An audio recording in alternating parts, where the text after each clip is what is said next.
The storm had been working the city all evening, a steady comb of rain teasing light from the street lamps 30 floors below.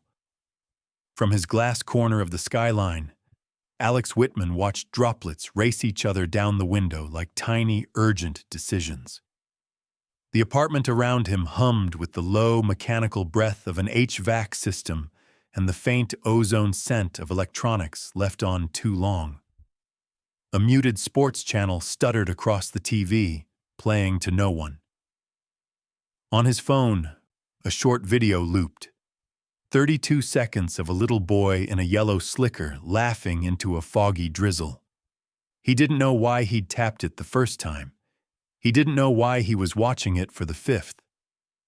The kid stood in a cul-de-sac somewhere that could have been anywhere. Wet asphalt, a chalk hopscotch grid blurred into watercolor, puddles shining like spilled coins. The boy tilted his head back and laughed when the rain touched his cheeks. Small white teeth in a grin so open, it hurt to look at. Every few seconds, he slapped his palm against the water pooled on a manhole cover, delighted with the way it leapt back at him. A strange pressure tugged under Alex's ribs, as if a hand he couldn't see had pinched and twisted. The face felt familiar, not in the way a celebrity resembles a cousin, not that lazy pareidolia his brain sometimes fell for when he was overtired. This was unnervingly precise. Something about the wide-set eyes, the little crease at the left corner of the mouth when the boy smiled, the way the kid's brow furrowed just before the laugh broke free. The resemblance landed with a quiet, seismic certainty that made him set the phone down flat on the coffee table, as if that might stop the room from tilting. "Come on," he said to the empty space, as if talking could force oxygen back into his lungs. "Get a grip." He reached for the remote, turned the volume up 2 notches, then back down. He stood, walked to the kitchen, poured water he didn't want, returned to the couch, and found the video open again. The algorithm had no mercy. It served up a second clip from the same account. The boy's hand pressed to a cold window, tracing a foggy circle that immediately filled with beads of new rain. The caption read, "Seattle drizzle, free entertainment." Seattle. The word clanged around his chest like a dropped wrench. The city was vast, but Seattle didn't feel abstract tonight. It was the rain tapping his window like a patient salesman. Somewhere out there, a child who looked like him was laughing into the same sky. He scrolled to the comments. Little sun emojis, words like adorable and pure joy. One read, "Looks just like his dad." Another, "Are you raising a weather scientist? LOL." He hovered over the username, I Light Drizzle, resisted the urge to click through, failed, and did it anyway. The profile was a mosaic of 8-second ordinary miracles, rainbows smeared over parking lots, grocery carts abandoned in neat rows, the little boy's hand grabbing a fistful of dandelion and blowing the seeds into orbit. "This is ridiculous," he muttered. He knew what stress did, how it sharpened coincidences into knives. He'd been doing 18-hour days for months. Product launch in 9, an investor dinner tomorrow, a regulatory call the next morning, because the state had questions it hadn't had last week. He could catalog his stressors like a grocery list, but none of them explained why the skin along his forearms had risen in a slow tide of goosebumps. Behind him, the city moved. A ferry horn lowed somewhere out on the water, wrapped in the rain's soft gauze. Sirens, a far, unthreatening wail, slid along I-5 like a memory of urgency. Alex stared back down at the phone. The boy had stopped laughing and was now listening to something off-screen. He made that little furrow again, then said a word too quietly to catch. For a half-second, the shape of the mouth looked like "da." He locked the screen. The resulting black rectangle showed his reflection. A man in a slate t-shirt, jaw tight, a month overdue for a haircut, eyes rimmed with the red thread of too much focus. Beneath the coffee table, dust made an honest confession of how little he lived here. Even the piano against the far wall, gifted years ago and never tuned, stood like a museum exhibit to someone else's life. He picked the phone up again. "There are a million kids in raincoats," he said, and the mirror self said it back without believing it. His thumb hovered over message. He wasn't going to write a stranger at midnight. He wasn't going to press his life against someone else's on the basis of a twitch in his gut and 32 seconds of pixelated rain. He wasn't the man who did that. He was the man who made plans and followed them and didn't get sentimental about coincidences. A flash of lightning flickered against the glass, the white negative of the city printed for a heartbeat in the sky. The thunder arrived like a rolled-up rug dropped on a distant floor. Something unclenched inside him. He typed, deleted, retyped. "Hi, random question," he wrote. "Which neighborhood are you in? That looks like my street." He stared at the sentence, felt the blood drain from his face, then backspaced until the words disappeared. He tried another angle. "Love your videos. Seattle Rain really is a character, isn't it?" Backspace. A third line, reckless. "He looks like someone I know." He exhaled, a harsh, humorless sound. He wasn't going to send anything. He wasn't. The phone buzzed in his hand, and he nearly dropped it. A text from an unsaved number lit the screen. "You up?" It was his lawyer. Tomorrow's materials attached in a neat PDF stack, division of assets, final sign-offs, the whole clinical language of endings. He swiped it away. The video opened itself again, or maybe he had done it without noticing. The boy, the rain, the laugh like an arrow finding the target it didn't know it had. Alex felt a disorienting double vision. The city outside and a cul-de-sac somewhere inside it. The boy in yellow and a shadowy figure at the edge of the frame. A tall adult whose face the camera never quite caught. The hand that reached down to steady the child looked absurdly like his own, long fingers, the same pale crescent scar across the knuckle. "You're losing it," he whispered. The rain sharpened against the glass, a skittering applause. He glanced at the username again. Light drizzle. He tapped message and forced both thumbs still long enough to write a sentence that sounded, or so he hoped, casual, neighborly, normal. "Hey there," he typed. "Great Seattle content. Do you ever shoot near South Lake Union? Looks familiar." He hit send before he could stop himself. Immediately, regret flushed hot through his chest. He put the phone face down and stood, walking to the window like the room had tilted, and he needed something solid to hold.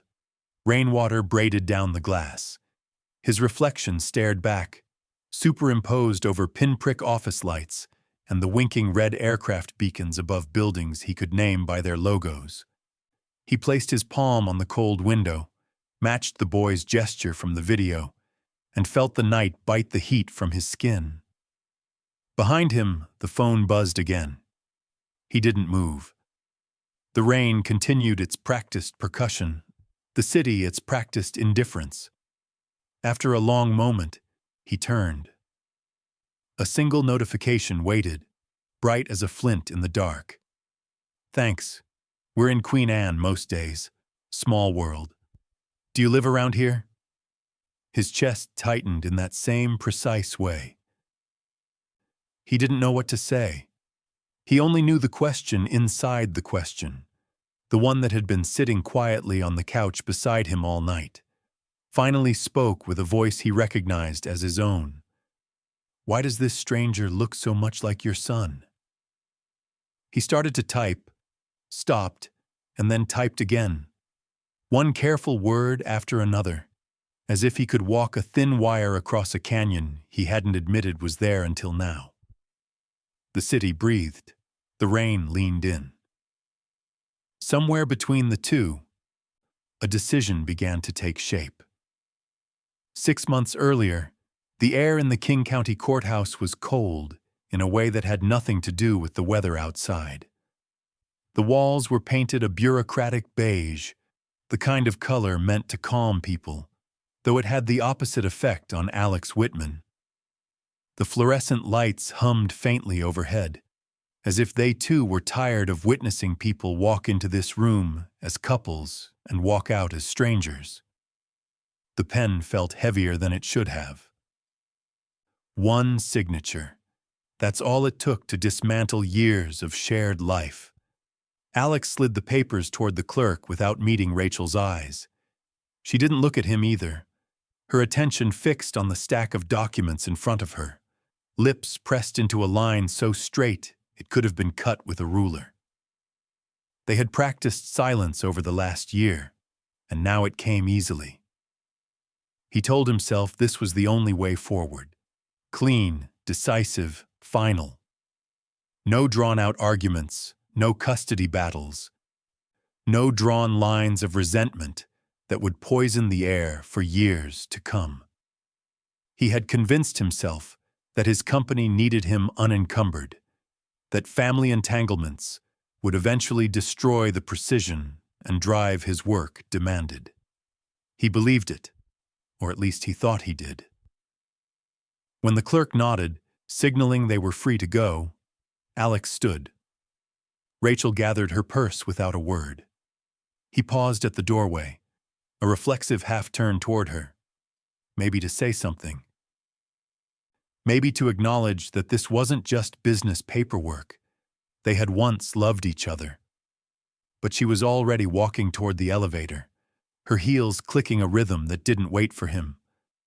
Outside, the rain was sharper than usual, falling in narrow, slanted lines that stung against his cheeks. It was the kind of Seattle rain that didn't so much fall as knife through the air.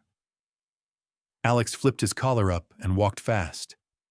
Not because of the cold, but because he didn't want anyone to see the way his jaw was tightening. He told himself he didn't feel anything. But as his shoes splashed through shallow puddles, a memory pried itself loose from the vault he liked to keep locked.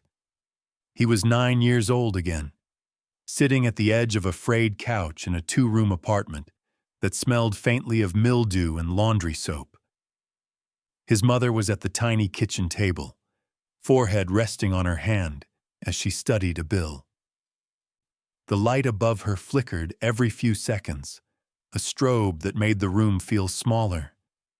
He didn't know the numbers on the page, but he recognized the way she exhaled through her nose. Quiet, resigned. It was the sound of someone calculating how far a single paycheck could stretch. His father had been gone for 3 months by then.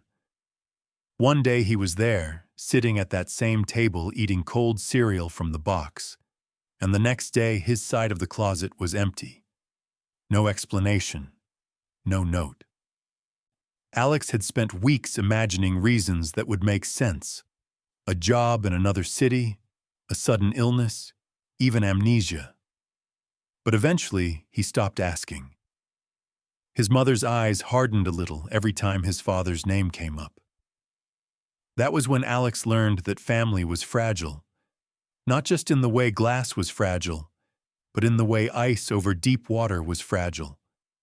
Fine until the second it wasn't, and then you were in the freezing dark with no way back to where you started.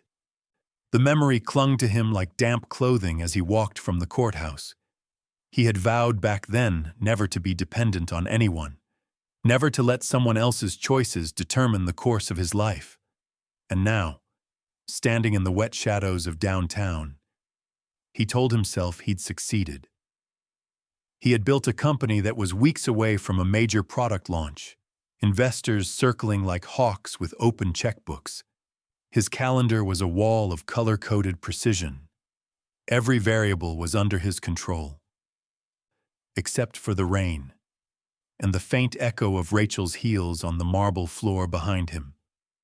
That night, alone in his apartment, Alex sat by the window with a drink in hand, watching the city blur beneath the rain. His reflection stared back at him. Sharp suit, steady eyes, every line of his posture saying, "I'm fine." He thought about calling Rachel, just to make sure she'd gotten home all right, but his pride shut the impulse down before it could form into action. They were divorced now. That meant she was her own problem, and he was his. Still, when he set the glass down, it left a ring on the table he didn't bother to wipe away. He watched it spread slowly into the wood, a mark that might never fade. By morning, the storm had rinsed Seattle into a hard-edged brightness that felt almost accusatory. Sunlight hit wet pavement and came back up as glare, a white sheet Alex Whitman squinted through as his town car slid to the curb outside the office. He checked the time, 7:42 a.m., and felt the first click of the day's gears falling into place. Precision calmed him. So did good coffee, empty elevators, and a lobby security guard who nodded without making small talk. The headquarters of Whitman Systems occupied 19 floors of glass and steel that pretended to float above South Lake Union. Alex liked that idea. Everything elevated, everything moving. On the 31st floor, the doors opened into a hush. Wide corridors. Plants engineered not to die. Conference rooms named after deep-sea trenches. He walked past the glass wall of the Mariana boardroom and saw his reflection moving along the city behind it, a man stitched neatly into the skyline. His assistant, Emily Chen, was already at her desk. She had a talent for looking like she was in 3 places at once. Fingers on the keyboard, phone at her ear, eyes clocking his approach. She wore a slate blazer over a graphic tee and had a tiny silver airplane pinned to her lapel, a souvenir from a life she never talked about. "Morning, Alex," she said, muting her call with a click. "You've got 10 minutes before the growth stand-up. Investor prep at 9:30, then the hardware sync. Lunch with Axel got moved to 1. Their partner's plane is delayed." "Which partner?" "Cassandra. The one who likes to circle back." Emily made air quotes with 2 fingers and the smallest twist of deadpan. "Also, you had me block 8 to 9 tonight for the regulatory briefing. Want to keep that?" "Keep it," he said, then paused, forgetting for a second what came after keep. Sleep, he thought. That came after. "We'll finish by 8.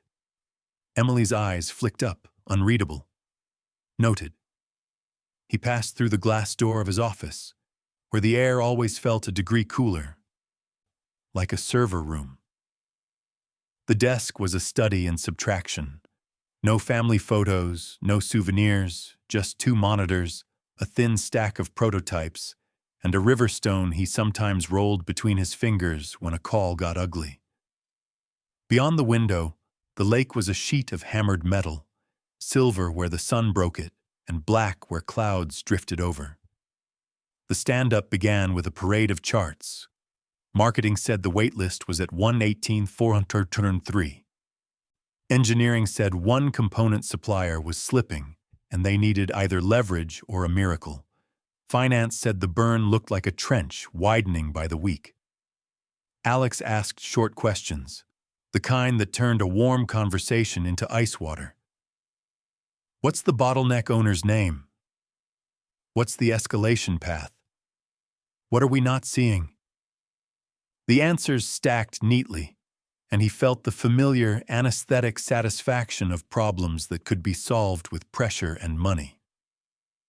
At 9:17 a.m., the fire alarm squealed 3 experimental chirps and died. "Monthly test," someone said, too cheerful for the volume. Alex barely registered it. His phone buzzed twice with calendar nudges, and once with a text from an unknown number, he swiped away on reflex. He fed on momentum. The more he moved, the less he noticed the empty parts of his life. Only Emily seemed to see around his pace. She appeared in the doorway at 9:28 with a tablet pinned against her hip. "Quick heads up," she said. "Axel's flight may push again. Also, I rearranged your late afternoon. I'm putting compliance earlier so you can leave by 8. He almost told her he didn't need the nudge. He always left by 8. It was a superstition he hadn't named. At 7:58, he would close his laptop and put his jacket on the same way every night, like a pilgrim touching the same doorway. He told himself it was healthy. Boundaries, routine. It had nothing to do with the apartment, or what waited and didn't wait for him there. The investor prep built to a low, tolerable friction. Projections, segment strategy, defensibility. Cassandra's associate dialed in from an airport lounge and asked questions that sounded like compliments until you answered them. When it ended, Alex walked the corridor to let the adrenaline drain. Through the glass wall of a smaller conference room, he saw two product managers arguing with their hands, and for a second, he envied the heat of it. Clarity lived in arguments. Ambiguity lived in silence. On his way back, the elevator doors slid open and a stroller rolled out, pushed by a visitor wearing a visitor badge. The baby inside had a star-patterned blanket and a blue knit hat with small bare ears. The sight was so unexpected that Alex's feet misread it as an obstacle and stopped dead. The baby blinked at the sudden change of scenery and then smiled in that sudden, uncomplicated way babies had, as if the whole world had just occurred to it for the first time and looked good. "Sorry," the parent said, steering around him. "No, my fault," Alex replied, voice a shade lower than usual. He forced himself to move. The elevator doors closed behind him with a whisper that sounded like the end of a thought he didn't want to finish. Back at his desk, he took refuge in the measurable. He approved a manufacturing contingency that bought them 3 weeks at the cost of a future favor. He overruled a naming debate with a single syllable. He ate half a sandwich while reading a draft op-ed that would make them look like visionaries if the launch didn't implode first. He felt fine. He could prove it with a data set. At 12:13 p.m., he glanced at his personal inbox, a habit he had trained himself to reserve for lunch hours and airport gates. The sender line was a neat, professional snippet that cut through the noise. Baker and Ortego, LLP. Subject: Division of Assets. Final appointment confirmation. The preview text was a scalpel. "This is a reminder of your appointment next Tuesday at 10 a.m. to finalize the division of community and separate property." He clicked it open and read it twice, as if repetition would change the magnetism of the words. His chest tightened, then steadied. He forwarded the email to his calendar with 2 words: "Keep me honest." Emily appeared again. The way people do when you're thinking about something you don't want to say out loud. "You're clear until 1, she said. "Cassandra's ETA is 12:58, which is dramatic even for her. Do you want to rehearse the closing paragraph?" He looked at her, then at the piano app icon he never opened on his phone, then back at her. "We're good," he said. "What's my 8 p.m. again?" "Regulatory," she said, smiling like it was a private joke and a public service. And then, "Go home." He imagined the apartment, the soft hiss of forced air, the dark rectangle of the TV, the shadow of the piano against the wall like a framed absence. He'd never played the gift, hadn't even had it tuned. Dust on the keys like a quiet accusation. The one object in the room that insisted on being touched, and wasn't. He pictured himself at 8:03 p.m., unlocking the door to a place that didn't know him when he wasn't there. The afternoon moved forward, relentless and professional. Cassandra arrived with airport hair and the kind of smile that let you know she'd survived 4 deals before lunch. She tested him on margins and moat, nudged his strategy until it admitted its limits, complimented his restraint in a tone that made it sound like a dare to abandon it. When she left, she squeezed his elbow in a way that said, "We're circling. Don't make us regret it." At 7:58 p.m., Alex closed his laptop and put on his jacket. The ritual completed itself. A bell rung in an empty church. Emily's desk light was off, but a sticky note waited where her keyboard would be. "I front-loaded the briefing. Should be done by 8:10. Eat something real. E." He smiled without showing teeth and slipped the note into his pocket. The regulatory call was short, all teeth and no bite. They wanted forms faster than forms could move. At 8:12, he stepped into the elevator alone. The mirrored walls returned him to himself from 4 angles. Somewhere below, a child in a blue hat was probably asleep. Somewhere above, a piano sat untouched. When he reached the lobby, his phone vibrated with a final insistence. He looked down expecting another calendar nudge, but it was the same lawyer's email, flagged by his system this time with a bright red dot, as if to say, "There are things you need to end so something else can begin." He stared at the timestamp, then at the reflection of his face in the glass doors.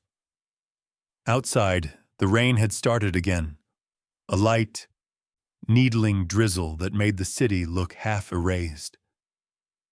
He pocketed the phone and stepped into it like a man walking into a conversation he'd been avoiding for years. The rain was already pooling in the courthouse parking lot by the time Alex stepped out of his rideshare, a slim leather folder under his arm. The King County Courthouse rose in front of him like a slab of wet stone, its glass doors throwing back a gray reflection of the city. The same doors he'd walked through 6 months ago, when everything was supposed to be over. Inside, the air smelled faintly of paper and metal, old filing cabinets, polished handrails. He moved with the same brisk pace he used for boardrooms and conference halls, ignoring the nervous couples sitting on benches, their eyes locked on the floor. He wasn't here for nostalgia. He was here to sign the last set of documents and walk away clean. The lobby outside the attorney's office was quiet, save for the hum of a vending machine and the muffled patter of rain against tall windows. He checked his watch. 5 minutes early. Perfect. Efficiency meant no accidental encounters, no drawn-out silences. Then he saw her. Rachel was coming down the hall from the opposite direction, pushing a stroller. She wore a navy trench coat cinched tight at the waist, rain still sparkling on her dark hair. For a moment, Alex thought his brain was supplying the wrong image, some trick of memory, but the stroller kept moving toward him, the wheels clicking over the tile, and inside it, a small boy slept, his head turned toward Alex, cheek pressed against a pale blue blanket. Time seemed to thin, like the air before a drop in altitude. He hadn't seen Rachel in person since the divorce, hadn't spoken to her beyond the terse emails their lawyers traded. Now she was 10 feet away, and between them lay a sleeping child who couldn't have been more than a year old. "Alex." Her voice was level, but her grip on the stroller handle tightened. "Rachel." His reply came out carefully neutral, the way he'd say hello to a competing CEO at a networking dinner. They both hesitated, the kind of pause that could either open into something or slam shut. The boy shifted in his sleep, a soft sigh escaping him, and Alex felt his throat catch on instinct. "Who?" he began. "This is Ethan," she said quickly, as if ripping a bandage. Our son. The words detonated in the space between them. Alex blinked, searching her face for some signal that this was a mistake or a cruel metaphor. But she was watching him steadily, shoulders squared, like she'd been bracing for this moment for months. His voice faltered. Before he could finish, a man appeared from around the corner, tall and broad-shouldered, with a leather messenger bag slung across his chest. He had the easy gait of someone comfortable in this space.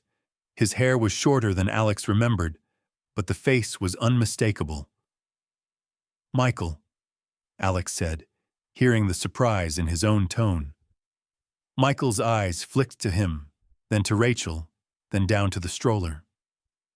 Alex, been a while.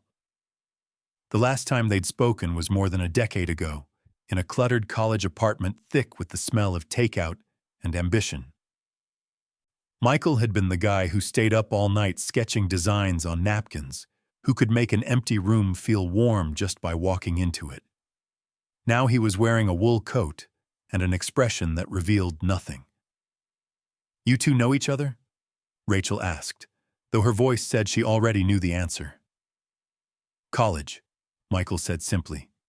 Interior design program. Alex nodded. Yeah. The silence that followed was taut, but oddly polite. Like everyone was aware of the courthouse echoing around them. Rachel adjusted the stroller canopy so the light didn't fall on Ethan's face. Michael's gaze settled briefly on Alex, unreadable before he looked back to Rachel. I'll wait by the elevator, Michael said, his tone quiet but deliberate. Give you two a minute. Rachel nodded, and he walked off without another glance. Alex realized he was holding the leather folder tighter than necessary. When? Alex asked. Rachel's eyes narrowed slightly, though not in anger, more like calculation. We can talk later. Not here. He glanced at Ethan again. The boy's features were soft and blurred by sleep, but something in the curve of his nose and the faint crease above his brow made Alex's chest tighten. It was like seeing a reflection in water, shifting, unclear, but impossible to dismiss. Does he? Alex stopped himself. I mean, why didn't you tell me? You made it clear you didn't want a family, Alex, she said, her voice steady but low. You walked away. That was before I knew. You didn't ask to know, she cut in, then softened her tone. I'll explain. Just not in a hallway with lawyers waiting. Her words were a strange blend of accusation and invitation. Alex felt the boardroom part of his brain scrambling for footing, but this wasn't a negotiation he'd trained for. He'd built a life around controlled variables, and now a sleeping child was rewiring the whole equation. Rachel looked at her watch. I have to go in. We'll set a time to talk. She moved past him toward the attorney's door. The stroller's wheels whispered over the tile, and as they passed, Ethan stirred. His eyes opened halfway, and for a moment, just a heartbeat, he looked straight at Alex. Something unspoken moved between them, a recognition neither could name. Then the boy closed his eyes again, and the moment was gone. Alex stood there long after the door closed behind them. Through the rain-streaked glass, he could see Michael leaning casually against the elevator rail, his posture loose but his eyes sharp, fixed on the corridor where Rachel had disappeared. When their gazes met, Michael gave the smallest of nods, an acknowledgement, a warning, maybe both. The elevator doors slid open, swallowing him. The lobby was quiet again, but Alex's heartbeat hadn't slowed. He knew the rest of the meeting would be a formality. Nothing that happened in that room could compete with what had just unfolded outside it. Somewhere in the building, Rachel was talking to lawyers about dividing property and finalizing what they'd already lost. Somewhere outside, rain was slicking the streets of Seattle into a mirror he wasn't sure he wanted to look into. And somewhere in between, a boy named Ethan had just opened his eyes and looked at him like he'd been waiting for that exact moment. Alex straightened his shoulders and walked toward the attorney's office, but his mind was already somewhere else, already chasing the shape of a future he hadn't planned for, and the questions he was no longer sure he wanted, answered in pieces. The first time Alex held Ethan upright in a cafe high chair, the baby's fingers latched around his index finger like a climber claiming a ledge. It startled him. How strong such a small grip could feel, a force out of proportion to its size. The cafe on Queen Anne smelled like cinnamon and damp wool. Raincoats hung from the backs of chairs like tired flags. Rachel had picked the place because it was neutral ground, bright windows, no history. She took the seat facing the door, an old habit of hers, and slid a muslin burp cloth from the diaper bag with the practiced economy of someone who'd done this 1,000 times without witnesses. "Okay," she said softly to Ethan, unbuckling the stroller straps. "You ready to meet your Alex?" She'd almost said father. The word hovered, skittish and undecided, then fluttered away. Alex didn't correct it. He felt like a man approaching a skittish animal himself. Slow movements, quiet voice, no sudden truths. He caught himself. What did one bring to a first meeting with one's son? He had a small wooden rattle, artisanal and absurd, bought on impulse from a boutique he'd passed on the walk over. He set it on the table and immediately wished he hadn't. It looked like a prop from a commercial where a stylish couple laughed at nothing. Rachel's mouth softened into something almost like humor. Very Scandinavian. "Thanks, I think." He smiled, awkward and genuine all at once. Ethan blinked at him from beneath a knit cap, cheeks rounded and pink from the cold. The baby's gaze had a weight Alex was unprepared for. Curious, unafraid. The way people look at you when you haven't taught them yet what to expect. "Can I?"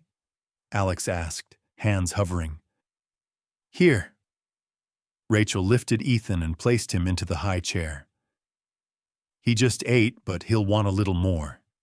He always wants a little more." "Noted," Alex said, as if Ethan were a line item on a roadmap. He caught the absurdity and winced at himself. Rachel slid a silicone spoon and a small container of mashed sweet potato across the table. Small bites. Forget the airplane trick. "He's allergic to theater." "I like him already," Alex murmured, and then startled at the truth in it. He offered the spoon.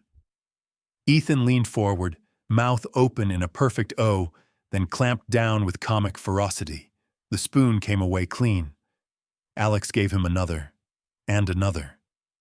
A smear of orange landed on Ethan's chin. Alex reached for the cloth and hesitated, uncertain about the protocol of wiping someone else's kid's face when that kid might be yours. "Go ahead," Rachel said, reading him as easily as ever. Gentle. He dabbed carefully. Ethan gurgled, then did a small, decisive kick that knocked the rattle to the floor. It clattered, startling a woman at the next table, who gave them a look that mixed annoyance with nostalgia. "Sorry," Alex said to the room. "You're fine," Rachel said, eyes on Ethan. "He's fine." The waitress came and went, dropping coffee and water and a plate of toast Rachel barely touched. The rain slackened outside, clouds lifting to reveal a thin strip of blue over the ridge. For a fragile, strange 10 minutes, the three of them existed in a bubble where appointments and lawyers and old arguments had no gravity. Then Alex's phone buzzed 3 times in quick succession. Investor prep, hardware, PR. He didn't need to look to know which was which. A fourth buzz, this one from Emily. "You're due to dial in. Want me to cover?" He felt the old reflex to stand, to be the person who never kept anyone waiting. He glanced at Ethan, who was studying the spoon like it was a new religion. "I have a meeting," he said to Rachel, the words already sour. "A big one." "I assumed." Her tone was neutral but edged. "That's why I asked for morning."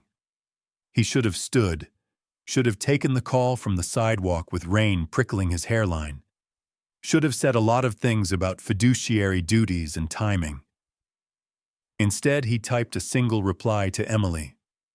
"Push 30, apologize." No details. A bubble appeared immediately. On it, also, "Breathe." He swallowed, grateful and guilty at the same time. "I can stay a little longer," he said. Rachel's shoulder relaxed by a degree. "I wasn't testing you. I know." He didn't entirely, but the moment felt too precarious to litigate truth. They fed Ethan in companionable silence until the sweet potato ran out. Alex produced a napkin from his pocket, and this time without prompting, wiped a crescent of orange from the boy's cheek. Ethan studied him very seriously, as if evaluating a pitch deck. Then the baby made a sound, something between a bubble and a consonant. "Duh." Rachel looked up, fast. The word hung like a glass ornament on a thin branch, fragile and refracting everything beneath it. "Babble," she said, too quickly. "He does that. Da, ba, ga." "Right," Alex said, though the syllable had already exploded in his chest and rearranged the furniture inside. The phone buzzed again. He ignored it. Ethan slapped a palm against the high chair tray with theatrical joy. The sound struck Alex with ridiculous pride. "That's my guy," he blurted, then flushed. He's... Rachel watched him, eyes softer now. "He likes rhythm. If you tap back, he'll make a song out of it." Alex tapped twice. Ethan answered 3 times, then squealed as if inventing applause. The cafe noise fell away. For the first time in months, maybe years, Alex's body recognized something he couldn't name. The feeling of belonging to a moment without calculating its cost. "Why now?" Rachel asked quietly, when Ethan's attention drifted to his own socks. "Why reach out after the papers were signed?" He swallowed. Lying would be easy. The truth was messy. "I saw a video," he said finally. "A kid in the rain.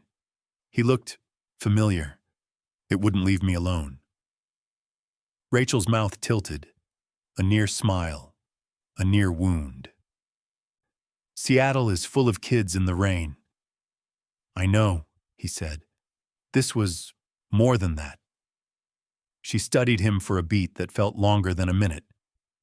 "I don't want a performance, Alex. Not for Ethan. Not for me.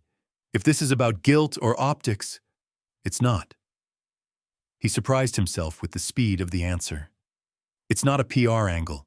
In fact, it's probably the worst possible optics. But I want to show up."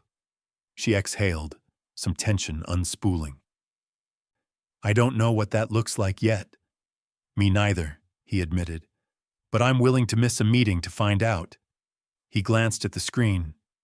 2 meetings. Her eyebrows climbed. Dangerous words from a CEO. Maybe I'm renegotiating my own job description? A tiny, involuntary laugh escaped her. It sounded rusty, like a hinge that hadn't turned in a while. "Michael's been around a lot," she said carefully. "He's helped.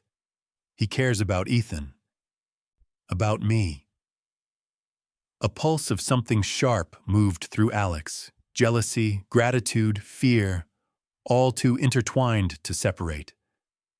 "Then he's someone I should thank," he said, choosing the truest piece he could reach. They lingered until the cafe's soundtrack flipped to a song that the barista announced was for late brunch energy, which meant it was time to go. Rachel buttoned Ethan's coat and tucked the blanket around his legs with the care of a ritual. Alex stood and reached for the stroller handles without thinking. Rachel hesitated a fraction, then let him. Outside, the street shone like a sheet of graphite. Alex walked them to the curb. When a car splashed too close, he angled his body between the stroller and the street, an instinct with no practice behind it and no performance in it either. "So," Rachel said, pulling her hood up. "What now?" He had no slide for this, no talking points. "Let me take him to the park sometime," he said. "With you, or without you if you need the hour. I can learn. I can unlearn." "Ethan's bedtime is strict," she said. "Meltdowns are operatic." "I'll carry a program," he said, and she almost smiled again. "I'll text you sometimes," she said, and his phone vibrated, as if relieved to have a purpose it couldn't schedule. They stood there awkwardly, like teenagers after a first date neither wanted to misname. Then Ethan made another sound. "Da-ba!" And Alex grinned before he could stop himself. "See?" Rachel said softly, half warning, half concession. "He's generous with syllables." "I'll try to deserve one of them," Alex answered. He watched them go, the stroller's small wheels clicking over sidewalk seams, rain stippling the blue knit cap. His phone pulsed again, this time with a call from the major investor. He should have felt the familiar dread of being late. Instead, he felt something stranger and more dangerous, the desire to be on time for someone else. He answered, walking back the way he came. "Cassandra," he said, voice steady. "I'm going to need to slide our review. Family matter." There was a pause on the line. He could almost hear the calculus running on her end. Risk, precedent, perception. "All right," she said finally. "We'll circle back at 4. Don't make a habit of it." "I might," he said, surprising both of them. "But I'll make it worth your while." When the call ended, a message from Emily was waiting. Rescheduled. "Brought you 30 minutes and a protein bowl at your desk. Also, if this is what I think it is, good." He typed, "It is. Thank you." For once, he didn't rush. The city breathed wet and bright around him. Somewhere behind him, a baby was babbling at rain, and the syllables felt like a door clicked just barely open. He didn't know what waited on the other side, but he knew this. He was done choosing the kind of success that left a room silent when he walked in. He slipped the wooden rattle, now scuffed from the cafe floor, into his pocket. It was ridiculous. It was perfect. It was something he hadn't planned and didn't want to. The strategy meeting had been on Alex's calendar for months, blocked out in all caps, as if to remind him there would be no rescheduling.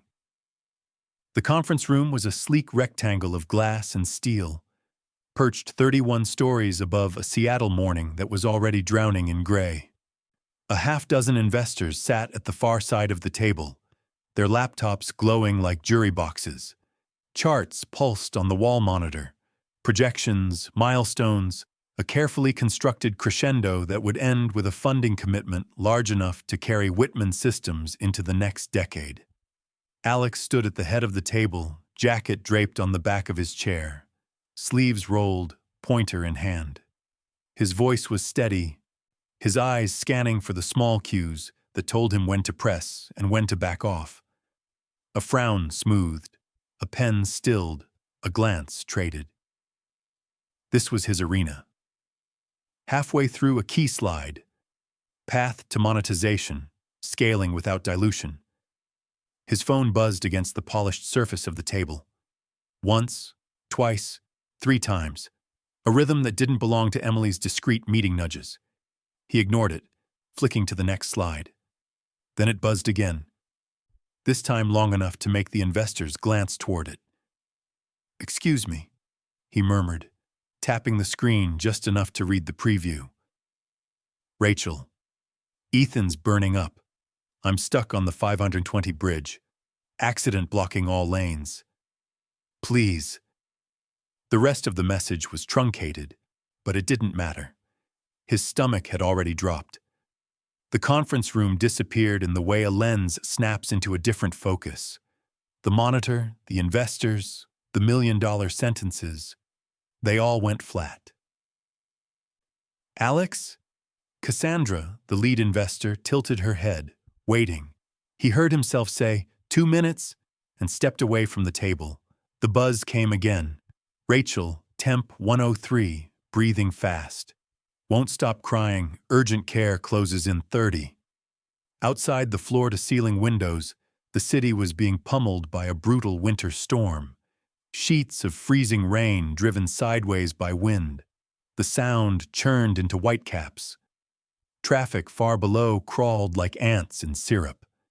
He could have sent someone, called Michael, called a rideshare, called anyone. But the thought was met with a single, immovable truth. He needed to be the one there. He grabbed his jacket. "I have to go," he said, loud enough for the room to freeze. Cassandra's brows knit. "Go. We're mid-projection." "My son," Alex said. The words landed like a dropped gavel. "He's sick. He needs me." The room buzzed with shifting chairs and murmurs. One man in a charcoal suit started to say something about optics, but Alex was already out the door. The conference room's air replaced by the sharp bite of the elevator lobby. By the time the doors slid open on the ground floor, the rain was needling sideways, pelting the glass like handfuls of gravel. Traffic on 6th Avenue was locked bumper to bumper, red taillights smeared into a single bleeding line. He didn't think, just ran. The wind clawed at his coat, sleet stinging his cheeks. His shoes splashed through ankle-deep gutters, the icy water soaking through in seconds. The city blurred, crosswalks, storefronts, startled pedestrians ducking under awnings. Every block felt twice as long as it should. By the time he reached Rachel's building, his lungs were burning, breath turning to steam in the frigid air. She was there, standing just inside the lobby doors, face pale and tight. Ethan was cradled against her shoulder, his small body radiating heat even from a distance. "I can't get through," she said. "The bridge is—" "I'll take him," Alex said, already reaching. The moment Ethan was in his arms, the boy's hot, damp cheek pressed against his collarbone, Alex felt his own pulse spike. The urgent care clinic was 12 blocks away. Too far to walk in this weather with a sick toddler, too close to waste time calling for a car. He tightened his coat around Ethan and started running again. The baby whimpered once, then tucked closer, as if even in fever he understood the motion meant safety. They reached the clinic, wind-blown and dripping. The nurse at the desk took one look at them and waved them straight through. Alex stood by while they took Ethan's temperature, 103.8, checked his oxygen, listened to the rattling in his chest. The diagnosis came quickly. Respiratory infection, early stage, treatable. While the nurse explained the dosing for the fever reducer, Alex realized his shirt was soaked through and his hands were trembling. Not from cold, but from the velocity of everything. Rachel arrived 10 minutes later, hair plastered to her face, eyes shining in a way that had nothing to do with the storm. "Thank you," she said, voice low. "I didn't think you'd—" "Of course I would." They sat side by side in the narrow clinic room while Ethan dozed, his breathing already easier. Outside, the storm still battered the city, But in here the air was warm and the world had shrunk to the size of the bed, and the small hand curled around Alex's thumb. What they didn't know was that someone had filmed him running through the storm, Ethan's small blue hat visible under his coat. The clip hit social media within the hour. CEO abandons meeting to save sick son in winter storm. The story went viral by nightfall, picked up by local news, then national. By the next morning, his inbox was a tangle of congratulatory messages, PR inquiries, and investor concerns. Rumors sparked on forums. Was this a publicity stunt? A soft launch for some brand pivot into family values? The board demanded reassurance that he hadn't traded millions in commitments for a headline. Alex ignored them. For once, the only optics that mattered were the sight of Ethan sleeping soundly in a warm room, fever breaking, his small breaths threading through the hum of the heater. And somewhere, deep in the part of himself he'd always kept barricaded, something broke open. Not like glass, more like ice in spring, cracking to let the water run free. The news cycle didn't die down for days. The video of Alex sprinting through the winter storm played on loop across morning shows and social feeds, slowed down for emphasis, the captions alternately calling him a hero or a reckless opportunist. In the boardroom, Cassandra's praise was clipped and cautious. Your priorities are admirable, but let's make sure the narrative stays in our control. Alex didn't care about the narrative. Not right now. He was at Rachel's apartment for the third evening that week, seated on the floor with Ethan stacking soft blocks into a precarious tower. The boy's fever had broken, leaving behind a sticky laugh that came out in short bursts whenever the tower wobbled. Rachel was in the kitchen, talking quietly with Michael as they set down mugs of tea. Something about the cadence of their voices told Alex they'd been having this conversation long before he arrived. When she came back into the living room, her shoulders were squared in that familiar way that meant she'd decided something. She sat on the couch, her hands loosely clasped. Michael stayed by the doorway, leaning against the frame. "There's something you need to know," Rachel said. Alex looked up from the blocks. "All right." She glanced at Michael, then back to him. "After you and I separated, before the divorce, I knew I wanted a child. I also knew you didn't." Alex felt his stomach tighten, though he didn't move. "I had some of your genetic material stored," she continued, "from before you made your decision." "What decision?" he asked, though some part of him already knew. Michael shifted his weight, eyes steady. Rachel took a breath. "The vasectomy." The word landed heavy. Alex remembered the clinic, the sterile smell, the way he'd framed it as control over his life, not as erasure of a future. He'd told no one, not even Rachel. "You knew?" he asked, voice low. She shook her head. "Not until after. But I'd already taken steps.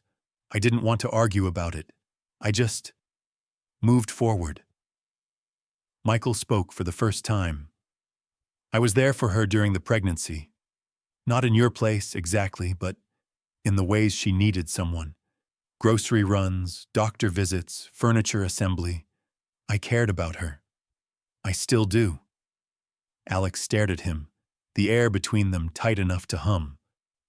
"And you're telling me this now because you've stepped back into Ethan's life," Rachel said. "And you deserve to know the circumstances, all of them." He sat back, feeling the weight of the truth pressing into his ribs. Part of him wanted to rage at the betrayal, at the secret, at Michael's quiet presence in moments Alex hadn't been invited to. But underneath that was something he hadn't expected, a thread of gratitude that Ethan existed at all, that someone had been there when he hadn't. "I don't know how to process this," Alex admitted, the words tasting like they'd been stored too long. "You don't have to process it all tonight," Rachel said. I need us to be honest. For Ethan's sake." Michael's voice was calm, but not soft. "You've been given a second chance. Don't waste it arguing about the first one." The line could have been condescending, but it wasn't. It was a challenge. Ethan, oblivious to the tension, sent his block tower crashing to the carpet with a delighted squeal. Alex reached over, picked up the smallest block, and placed it gently in the boy's hand. He looked at Rachel. "You could have told me sooner." "I could have," she agreed. "And maybe I should have. But back then, I didn't think you'd want to know. And maybe I didn't want you to." Alex nodded slowly, absorbing the blunt honesty. "And you," he said to Michael. "You stayed." Michael's gaze didn't waver. "I stayed because they needed someone steady. I wasn't trying to replace you. But I wasn't going to vanish either." The room settled into a silence that wasn't entirely hostile. It was a silence with space in it. Room for the idea that they might all want the same thing, even if they'd taken different roads to get here. Ethan crawled toward Alex, holding out the block like an offering. Alex took it, and in that moment, something small and essential clicked into place. The understanding that love wasn't about the architecture of how a life began, but about the constancy of showing up once it had. Rachel leaned back into the couch, her posture loosening just enough to suggest a fragile truce. Michael stepped into the kitchen, giving them both room. Alex looked down at his son, who was already building another tower with the same concentration and optimism as the first. The blocks would fall again. Of course they would. But that didn't mean you stopped stacking. And for the first time, Alex thought maybe he could learn how to build something that mattered, even if he hadn't been there to lay the first brick. Seattle in February was a watercolor left out in the rain, muted, frayed at the edges, all colors bleeding into the same gray. Alex walked through it like a man moving under too much water, each step heavy, each breath slightly delayed. In the days after Rachel's confession, he drifted back into the rhythm of work with the precision of someone trying to erase the shape of something in his chest. Board meetings, product calls, investor dinners, each became a brick he stacked carefully between himself and whatever waited on the other side. He told himself it was just temporary, a reset. But deep down, he recognized the old instinct. Retreat until the noise inside quieted. The truth was, the noise hadn't quieted. It had just changed pitch. Every time he pictured Ethan's small hands gripping the edge of the high chair, or the way the boy's brow furrowed before a laugh, it was like catching the smell of rain through a closed window. Too close to ignore, too far to touch. Emily noticed first. She always did. "You've stopped leaving at 8, she said one evening, leaning in the doorway of his office. "I've got more on my plate," he replied, eyes still on the spreadsheet. "You've also stopped checking your personal phone," she said.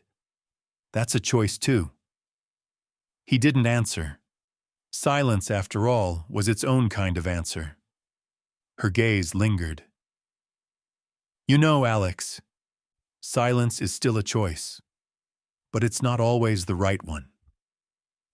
He gave her a look meant to shut the conversation down, but she didn't flinch. Instead, she left a coffee on the corner of his desk and walked out without another word. The scent stayed with him longer than the warmth of the cup.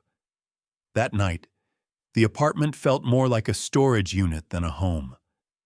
The dim light revealed how clean everything was. sterile, as if no one actually lived there. The piano still stood in its shadowed corner, dust stretched across the keys like gauze. It had been Rachel's last birthday gift before things fell apart, back when she still believed music could coax him into slowing down. He'd never touched it. Not once. Alex opened the balcony door and stepped out into the fine mist that passed for rain tonight. Below the Puget Sound was a stretch of black silk stitched with distant boat lights. He leaned on the railing, letting the cold sink into his palms. Somewhere out there, he thought. His father had walked away from a family just like this. One night, one choice, no return. And here Alex was, retracing the outline without even meaning to. He imagined Ethan growing up with the same half-shaped story he'd carried. Your dad was busy. Your dad had things to do. Your dad wasn't around. Each version a softer lie over the same sharp truth. A gust of wind swept the mist sideways, dampening his shirt. He stayed there until the chill settled into his bones. The following week, his calendar became an unbroken chain of commitments. No Rachel, no Ethan. When Michael sent a text, he asked for you today, called you Da. Alex read it twice, then slid the phone face down on his desk. He told himself it was better this way. Better to pull back than to stumble through fatherhood with an audience. Better to be absent than inconsistent. But that night, lying in bed, the quiet felt like a room with no oxygen. He closed his eyes and saw Ethan's tower of blocks toppling over again and again, each fall followed by the boy's determined hands rebuilding. The piano was still silent. The apartment was still spotless. And Alex, despite everything he'd built, felt like he was standing on the shoreline of his own life, watching it sail away without him. In the dark, the echo of Emily's words came back uninvited. Silence is still a choice, but it's not always the right one. He didn't sleep much after that. The morning Alex decided to stop running from his own life, Seattle woke under a rare sky of soft blue, the kind that felt like an invitation. He had been staring at the piano in his apartment for over an hour, coffee gone cold, hands idle on the armrests. The layer of dust on the keys was no longer just a quiet reproach. It was a challenge. He rolled up his sleeves and lifted the lid. The smell of wood and faint varnish rose up, carrying echoes of the day Rachel had wheeled it into their old apartment, grinning like she'd smuggled in a treasure. Back then, he'd told her he was too busy to learn. Back then, he thought he had all the time in the world. He called a tuner. The man came that afternoon, wiry and weathered, smelling faintly of pine. For 2 hours, the apartment filled with slow, deliberate tones, each note pulled back into tune. Alex stood nearby, listening like someone relearning the shape of a language he'd forgotten he could speak. When the last string settled into place, the tuner closed the lid and said, "It's a good instrument. Just needed attention." So did Alex.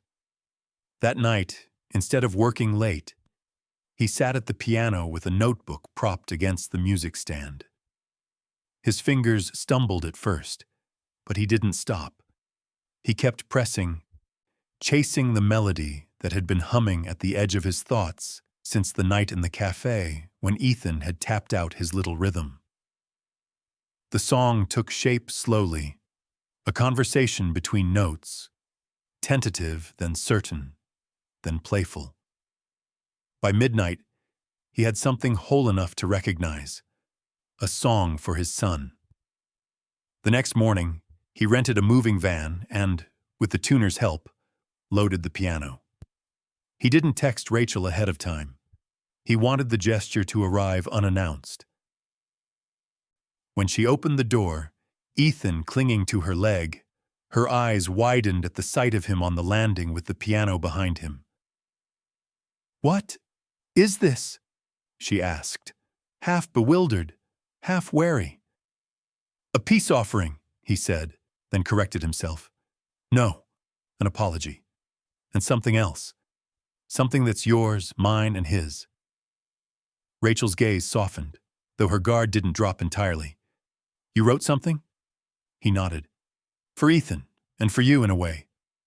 For everything I didn't show up for." Michael appeared from the kitchen, wiping his hands on a towel. He raised his brows at the sight of the piano but said nothing. Once it was inside, Alex sat down and played. The melody filled the apartment, low and warm at first, like the hum of a safe room, then rising into a playful dance that borrowed from Ethan's babble and block-tapping rhythms. He kept his eyes on the keys, but he could feel the stillness in the room, the way Rachel had stopped moving, the way Michael had leaned against the counter without crossing his arms. When the last note faded, Alex looked up. Rachel's expression was unreadable for a long moment. Then she let out a breath she'd been holding. "I can't undo the last 2 years," he said quietly. "But I can be here now, and I want to figure out how to do that without blowing up your life, or his." Rachel looked at Michael. "What do you think?" Michael shrugged, a small smile tugging at one corner of his mouth. "I think if he's serious, we can make space. This isn't about who gets credit. It's about what Ethan gets." Alex met his gaze. "Thank you for being there when I wasn't." Michael nodded once, as if sealing a quiet agreement. They spent the next hour talking logistics, shared custody, clear boundaries, rules about media, no photos of Ethan online, no public appearances. Alex offered to rearrange his schedule around Ethan's needs, not the other way around. Rachel, still cautious, agreed to trial weekends and midweek afternoons. When the conversation was done, Ethan toddled over, drawn by the piano. Alex lifted him onto his lap and let the boy pound a few bright chords. Ethan giggled, leaning back against him, as if this was exactly how it was supposed to be. In that moment, Alex realized something startling. He wasn't thinking about investor calls or product timelines.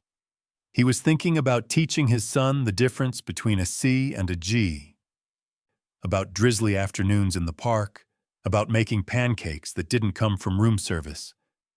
The road ahead would be uneven. He knew that. But as Ethan's small hands pressed clumsy music into the keys, Alex felt something he hadn't felt in years. He belonged in this moment, and this moment belonged to him. Spring came slowly to Seattle, like someone easing open a window after a long winter. The cherry trees along Volunteer Park were in full blush, petals drifting down in the soft wind like tiny, careless promises. Alex stood on the grass, hands in his jacket pockets, watching Ethan toddle across the dew-damp lawn. Each step was deliberate, wobbly but determined, the sun catching in the boy's fine hair. Rachel stood a few yards back, arms crossed loosely, her expression somewhere between vigilance and ease. On a bench nearby, Michael sat with a coffee, one leg crossed over the other, eyes following Ethan without crowding him. The three of them made a strange constellation, points connected by a shared orbit around a little boy who seemed to have pulled the whole city into sharper focus. When Ethan tripped, he didn't cry. He looked down at the grass, blinked once, and then pushed himself upright. His knees were damp, but his grin was wide. He took another few steps, then spotted Alex and broke into an unsteady run that looked more like falling forward on purpose. Alex crouched, arms open. The impact was small but solid, Ethan's hands grabbing fistfuls of his jacket, his breath quick from the effort. Alex scooped him up, feeling the warm, compact weight of him, a weight that now felt like the most grounding thing in his life. "Hey, champ," Alex murmured, brushing a cherry blossom petal from Ethan's hair. "You're getting faster." Ethan made a sound that could have been "daw," or could have been nothing at all. Either way, Alex felt it settle in his chest like a truth he didn't need to fact-check. Rachel walked over, a smile tugging at the corner of her mouth. "You didn't even flinch when he fell." "He didn't need me to," Alex said. "He had it handled." Michael joined them, offering Ethan a sip from his water bottle, which the boy accepted with the seriousness of a man sealing a deal. "You've got a resilient kid here," Michael said. "Yeah," Alex replied, meeting his eyes. "And he's got a resilient team." The word wasn't easy, but it felt right. They lingered in the park, letting Ethan wander between them, sometimes holding a hand, sometimes venturing a few steps out on his own. The air smelled of damp earth and blossoms. The city beyond felt quieter somehow, as if it had agreed to give them this morning uninterrupted. Alex thought about the last year, the rainstorm video, the courthouse encounter, the fevered sprint through the winter night, the truths that had rattled him like loose change in his own pocket. He thought about how many times he'd chosen work over connection, silence over risk. Some chances never come twice. That had been his operating belief for most of his life. If you missed it, it was gone. But standing here now, watching Ethan discover the simple joy of stomping on a particularly satisfying patch of mud, Alex realized that wasn't the whole truth. Some chances came back around, quietly, imperfectly, if you were willing to meet them halfway. Rachel was telling Michael something about her new project, her voice animated, the sun glancing off her hair. Alex found himself smiling, not with nostalgia, but with a kind of settled gratitude. They would never be what they were before, and that was okay. The shape of family had shifted, but it hadn't disappeared. Ethan tugged at his sleeve. "Up," the boy demanded, and Alex obliged, lifting him high enough that the petals brushed against his cheeks. Ethan laughed, a clear, delighted sound that seemed to pull every head in the park for just a second. In that laugh, Alex heard the philosophy he'd been circling without naming. Family wasn't a chain that held you back. It was the place you learned to love and be loved, even when the structure looked nothing like the blueprint you started with. He set Ethan down, letting him run back toward Rachel, who caught him easily and spun him once before setting him on his feet again. Michael tossed him a small ball, and Ethan chased it, legs pumping, laughter trailing behind him like a banner. Alex slipped his hands back into his pockets, breathing in the cool, petal-scented air. There would be days ahead when this fragile piece would wobble, when schedules and tempers would clash, when the old fears would tap on the glass again. But for now, in this small expanse of grass under a sky just beginning to believe in spring, he was exactly where he was supposed to be, and for the first time in years, that was enough.